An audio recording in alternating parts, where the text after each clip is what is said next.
नमस्कार, मी Vicky Ahire, welcome seeds प्रतिनिधी।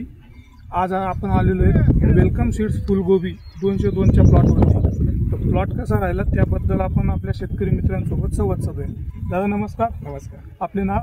गणेश साहेबराव काजोळे, राहणार जोरखेडा, तालुका कन्नड, जिल्हा छत्रपती संभाजीनगर।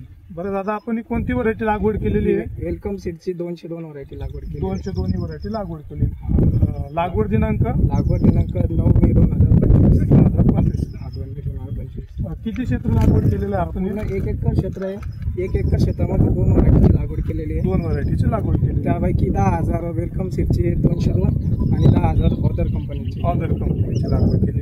एकाच क्षेत्रामध्ये तुम्ही 2 कंपनीचे लागवड केली। किती गाडी लागवड केलेली आपली? पूर्ण दोन्ही मिळून 19,500 लागवड केलेली। दोघं मिळून 19,500। बरं, तुम्हाला त्या व्हरायटीत आणि या व्हरायटीत आपल्याला काय असं दिसून राहिलं? त्या व्हरायटीपेक्षा ही व्हरायटी, समजा ही व्हरायटी 48 ते 50 दिवसामध्ये हार्वेस्टिंगला आली आणि तिला 55 दिवसात लागले। समजा ती 55 दिवसात, ही आपली 48 ते 50 दिवसात, म्हणजे 5-6 दिवस आपली अगोदर हार्वेस्टिंगला आली। आणि या गट्ट्याचं वजन 600 पासून तर 1200 पर्यंत असं 1200 ग्रॅमपर्यंत वजन सरासरी येतं। बरं, अजून काही तुम्हाला त्या व्हरायटीत आणि या व्हरायटी असं काही अजून नाही येत? समजा पावसाळ्यामध्ये आपण लागवड केली, याला काळा टिक्का वगैरे असं काही, आणि तिसऱ्या दिवशी एकच दिवस जाऊ द्यावं लागतं, तिसऱ्या दिवशी हार्वेस्टिंग करावं लागतं। तुम्ही गट्टा पाहू शकता।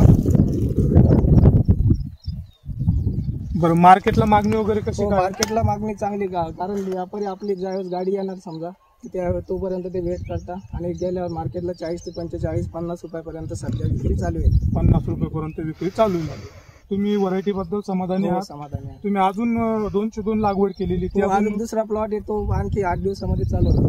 8 दिवसात। अजून वेलकमचं तुम्ही दुसरी कोणती व्हरायटी?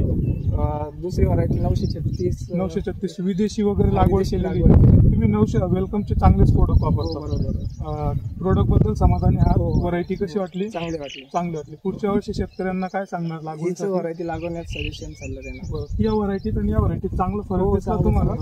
पुढच्या वर्षी या व्हरायटी पूर्ण लागवड करणार? दादा त्यांनी जी माहिती दिली त्याबद्दल दादा त्यांचे धन्यवाद।